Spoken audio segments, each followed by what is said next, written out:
So these Tissot PR100s, the Gentleman series, this one for sure is super cool. But in general, these quartz ones, they can be had for the retail prices just over $300. This one's a little bit more because it's a special edition. But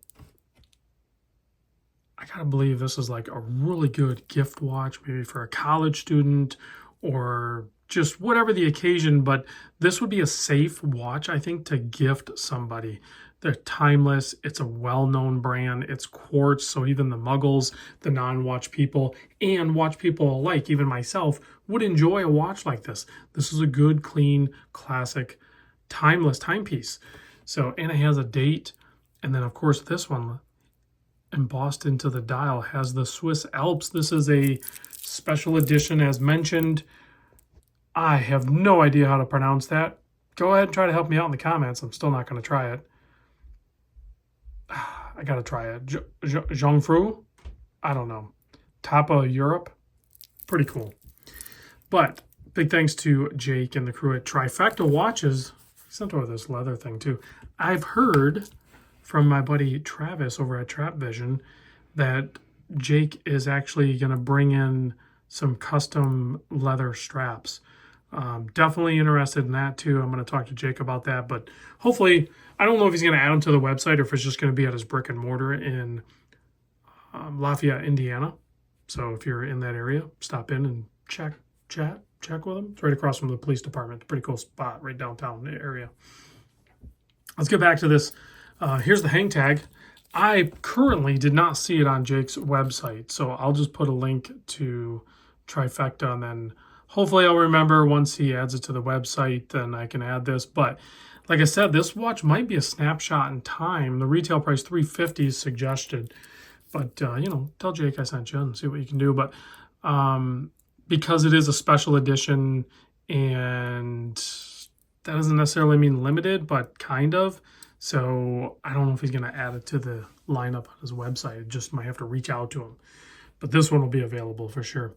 Case on this one, 40 millimeter, even though it presents larger, it's all dial. So 40 mil case, this works for me. Lug to lug, 47.5. Super thin at only 8.6 millimeter, mostly polished, brushed on the top flanks. And then you have polished center links on this bracelet. Butterfly clasp, 20 millimeter opening. I would put this on a nice leather strap. Maybe a gray with some blue stitching would look kind of cool. I don't know. But it does taper down to 18. And then, like I said, you have that butterfly clasp. I'm not a huge fan of butterfly clasp, but I'm sure I could cope. And then you have a 5.5 millimeter push-pull crown that is also signed with the Tissot T. And it is 100 meter water resist. So what more do you really need from your watch? And when you're getting them at roughly $300 for a Swiss-made timepiece, I think that's a heck of a deal. A well-respected brand name as well. So let me pop it on my 7.25 inch wrist so you can see what that looks like.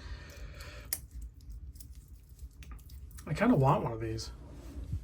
I don't know if I would classify this as a dress watch. This is still kind of a sport, casual watch.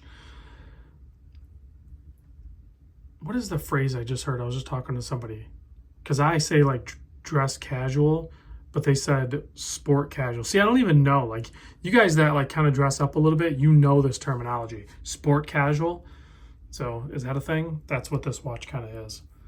But definitely works in all occasions, whether you're dressing up a little bit or just wearing some jeans and a t-shirt. I think this watch would just be totally fine. Let me know what you think on that thing.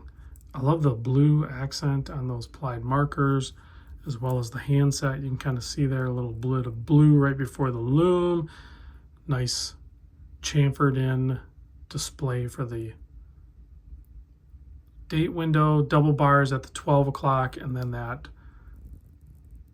Swiss Alps at the bottom of the dial. Very cool. It's supposed to be like the sky up there. Let's give it a quick blast of the UV light because there is lume.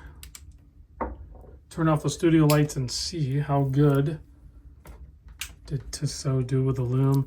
Naked eye takes a second. The hands are a little more potent than the markers, but as the eyes adjust, it is visible. It's not a dive watch. I'm not going to have that crazy lume, but it works. Thanks for watching. I'll see you guys in the next vid.